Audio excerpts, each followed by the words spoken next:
you a queen, hold your crown to the sky. Ride or die, rep your beauty to the fullest while you in your prime. Grind hard all day, no waste of time. Eye on the prize, head to the sky. Yeah, all my queens out there, keep your head up, put them crowns to the sky.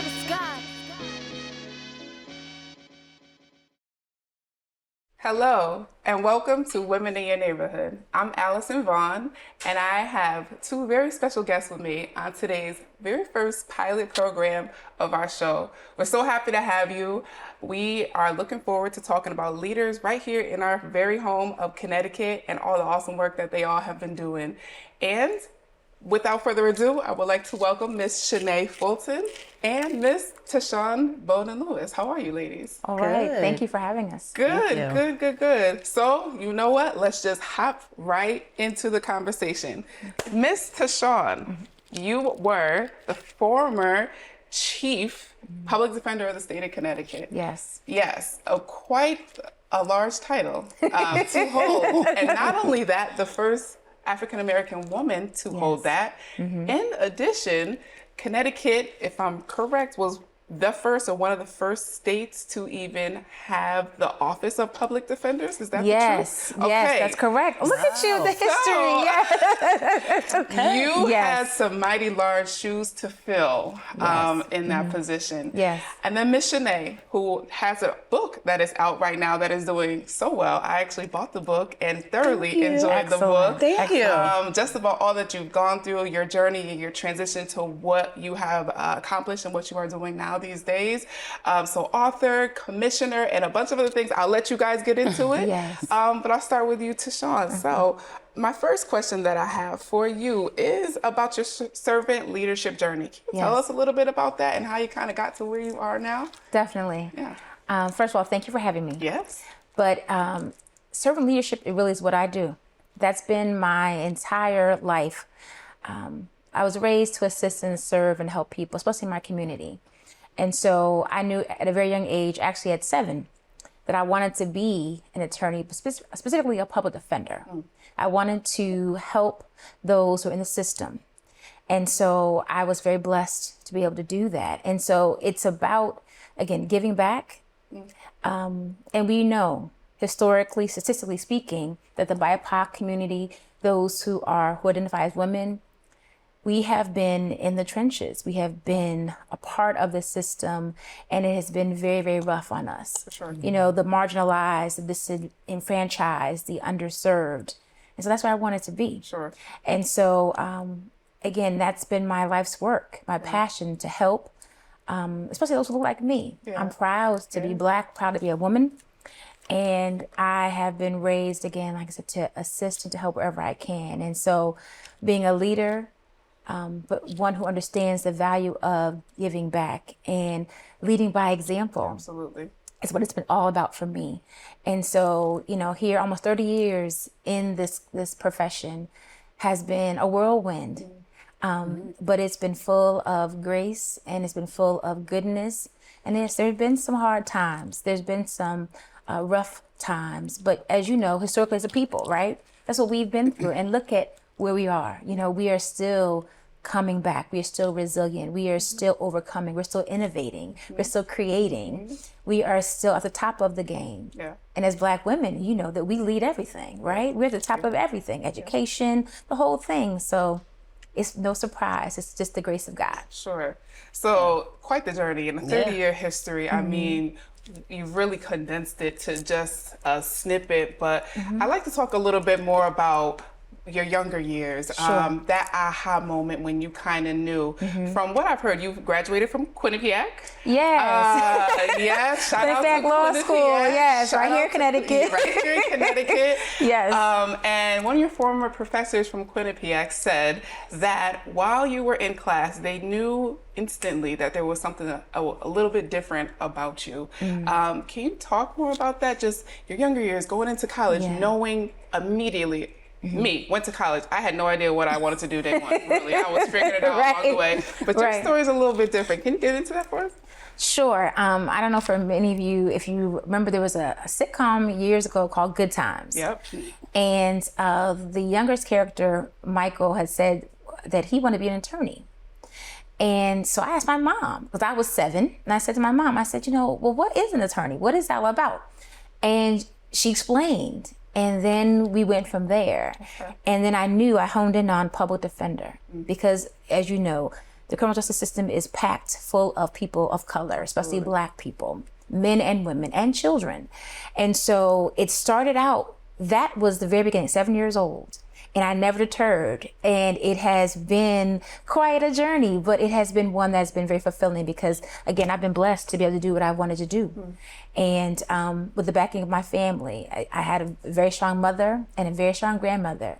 They raised me, and we did it. We did it. And now for myself as a single mom, I am proud to show my child, this is what you can do. Yeah. My grandma always said that you can do anything you set your mind to do, and she was right. Yeah. And I'm living proof of that. Mm-hmm. And so it has been a journey, but it's been one that has been very focused. It's one that's been, it's had its paths, right? But anyone who knows me knows that I am very strong-willed, very opinionated, and very determined. You kind of have to have an opinion to be an attorney. and love to talk, right?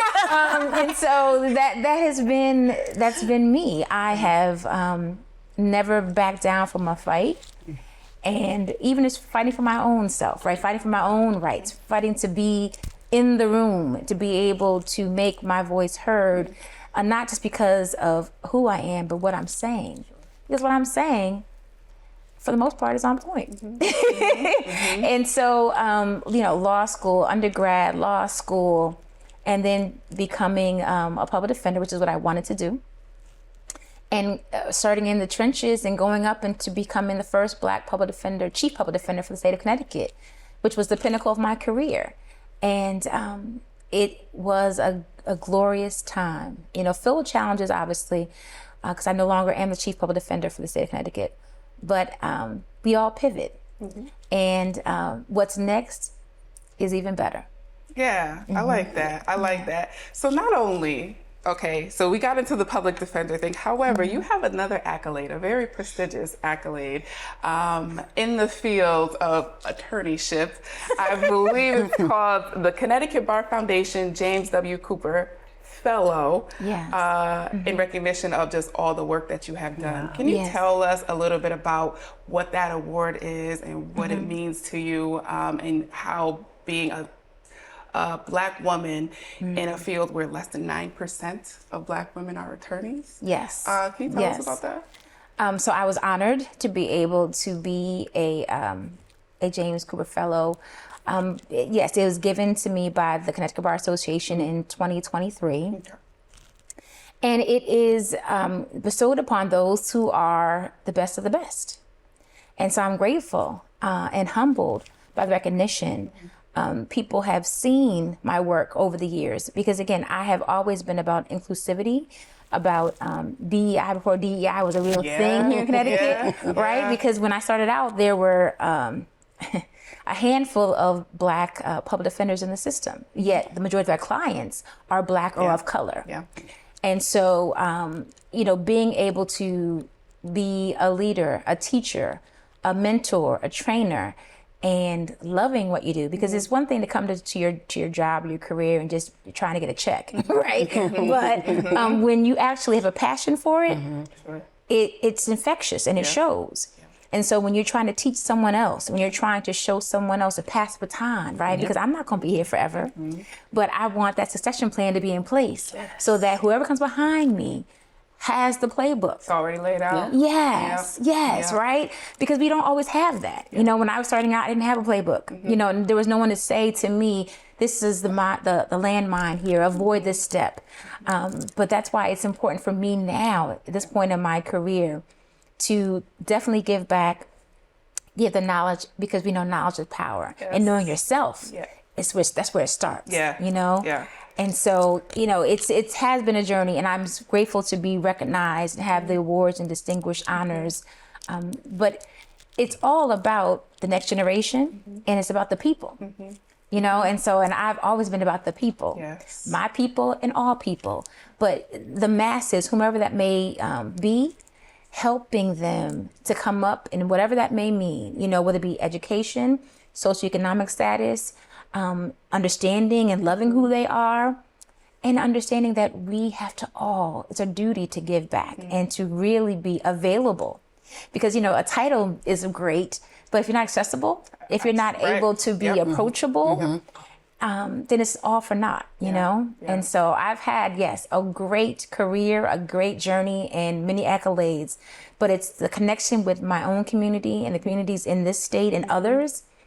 It's what makes it all worth it for me. Makes it all worth it, yeah.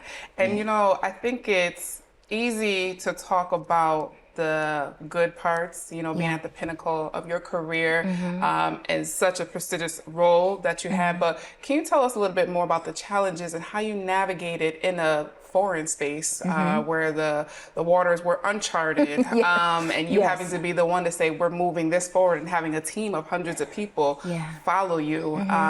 You had, I think, 400 or so attorneys under you and a bunch of people. Can you tell us a little bit about that journey when it wasn't so cheeky? Right.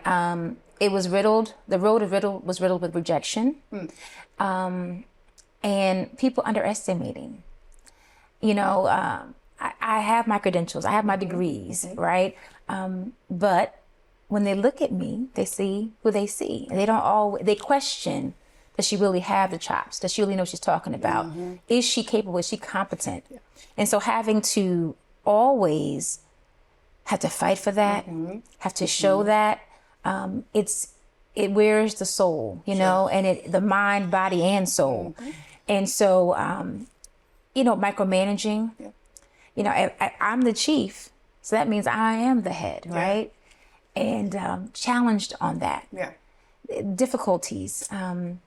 But as we know, nationwide, Black women leaders have been under the gun, have been attacked, have been thought less than.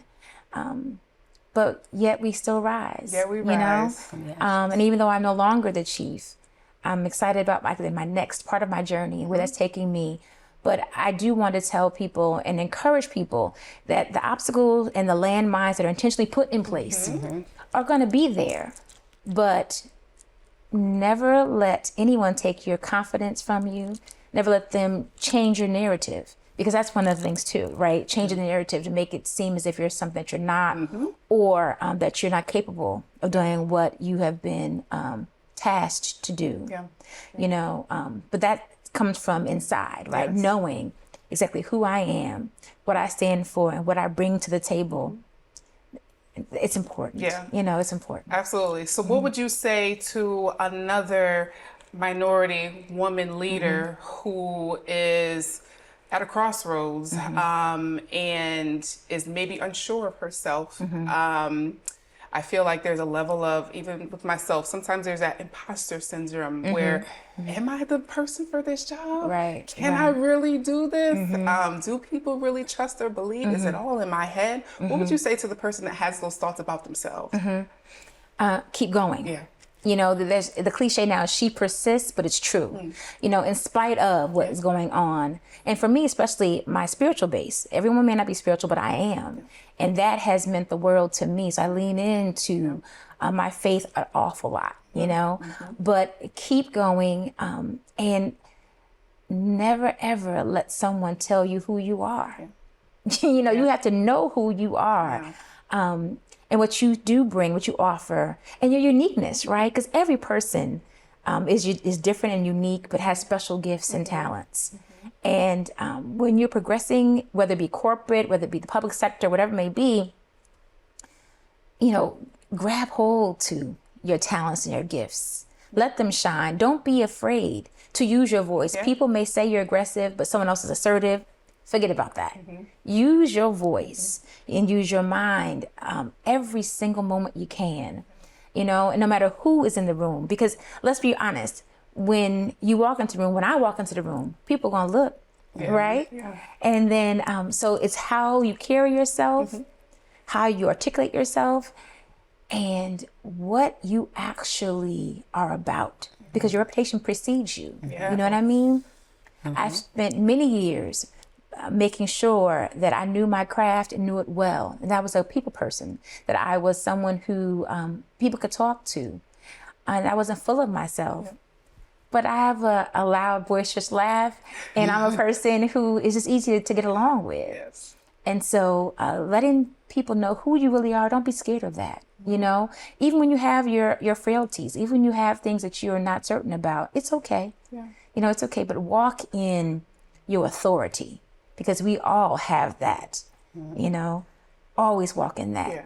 Upright, 10 toes down, and never, ever stop. Never stop. Never stop. So as you move on in this next leg of your career, what does that look like? What areas are you exploring now that you're in this phase? Are you comfortable sharing any of that with us? Yes. Yes. So I'm excited and thrilled to be my own boss. Yes. And to be an entrepreneur, you know? And so I am launching the Bowden-Lewis Consulting Group.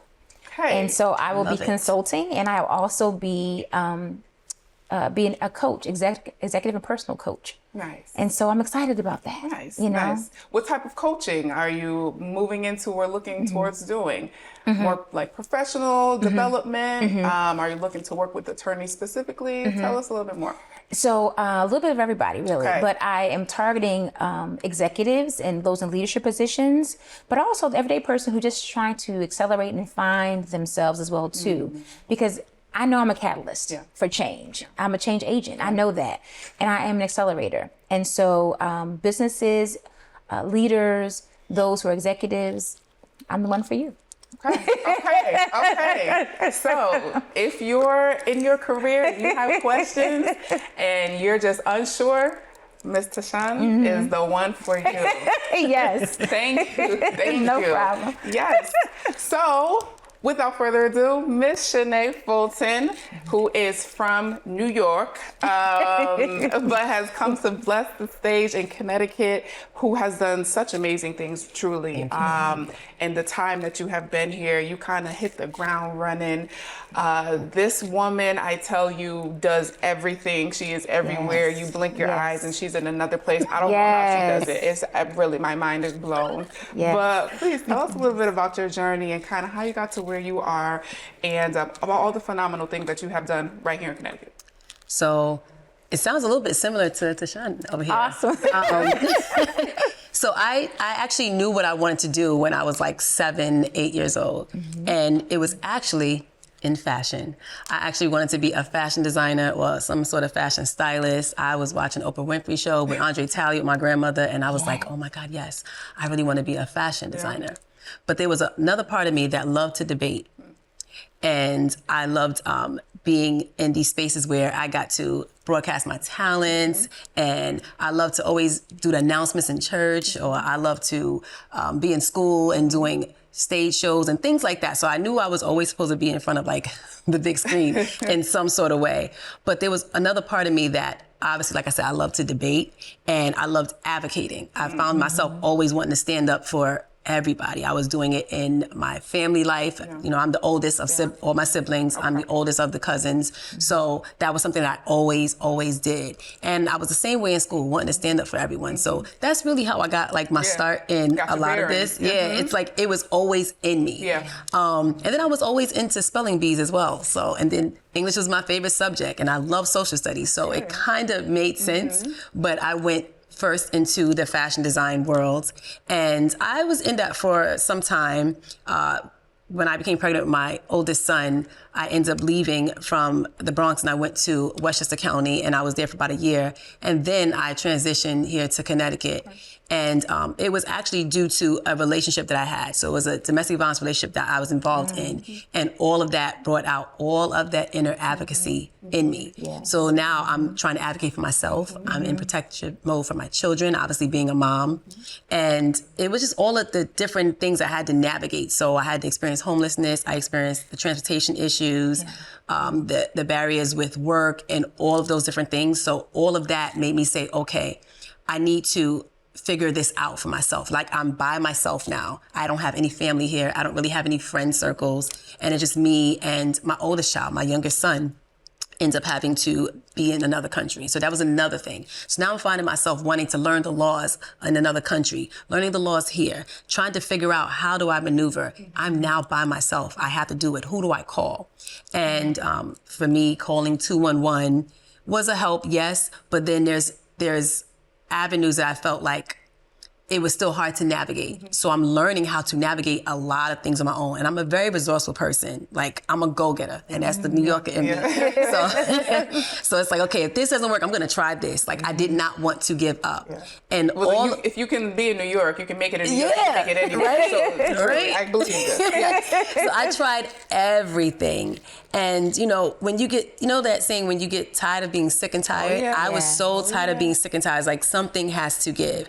So I went from living in motels and hotels that I was working in, because I was like, if I'm going to have to live in this hotel, I'm going to also get a bag. Hustler. Okay. True hustler. So I need to find out a way to get money. And then I did that. So I ended up working 2 and 3 and 4 jobs. The multiple hats and learning how to juggle, and then being a mom, and then going through all these different things. And then now I'm trying to advocate for myself in my own court case, which led me to say, I need to be an attorney, because I know I've always had this in me. And even that, I decided, you know what, I'm representing myself. I'm going against my ex-partner who had an attorney.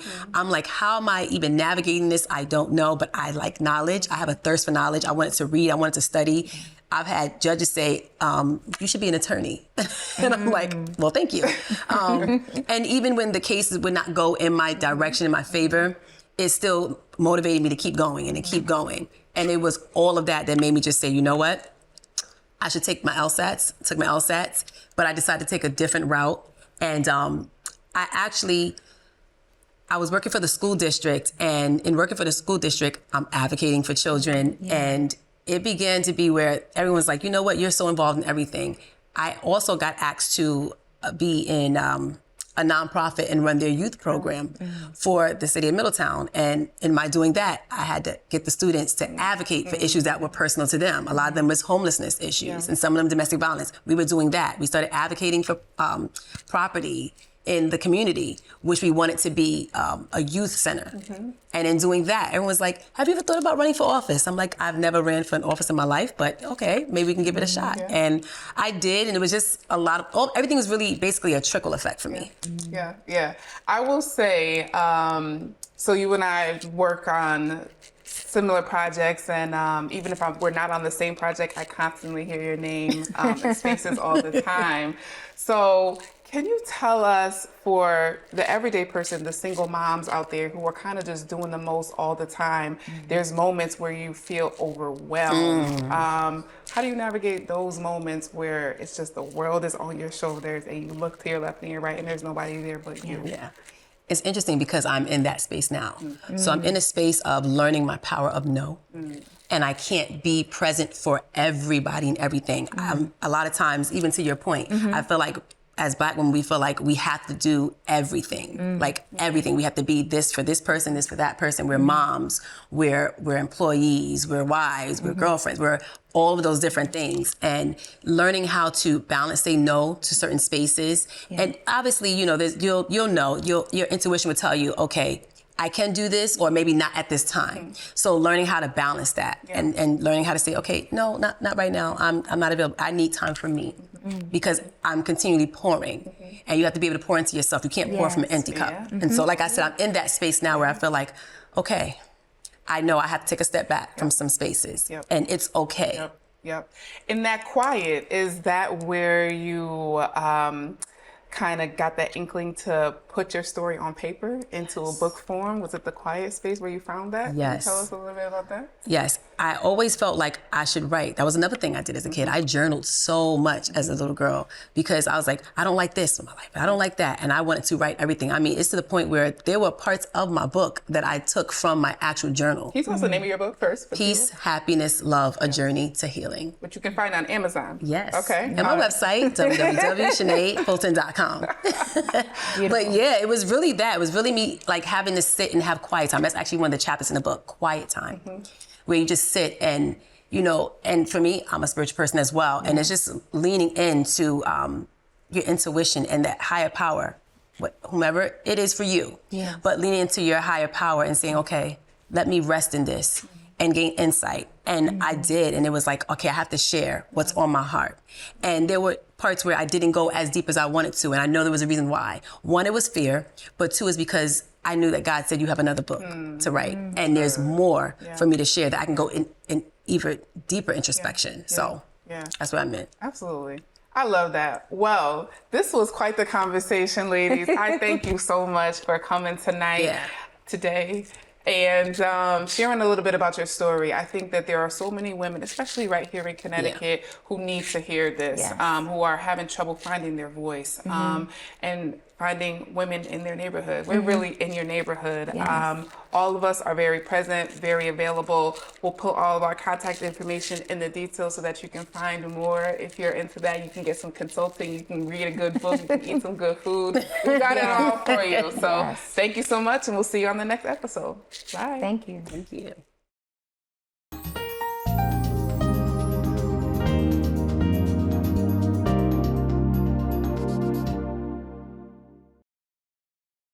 The Saybrook Fish House in Canton has been serving fresh seafood, chicken, and prime steaks for 40 years. Experience one of our 3 unique dining room settings, 2 with fireplaces, or relax in our cozy pub with a craft beer, wine by the glass, or specialty cocktail while enjoying a meal from our new lighter fare pub menu.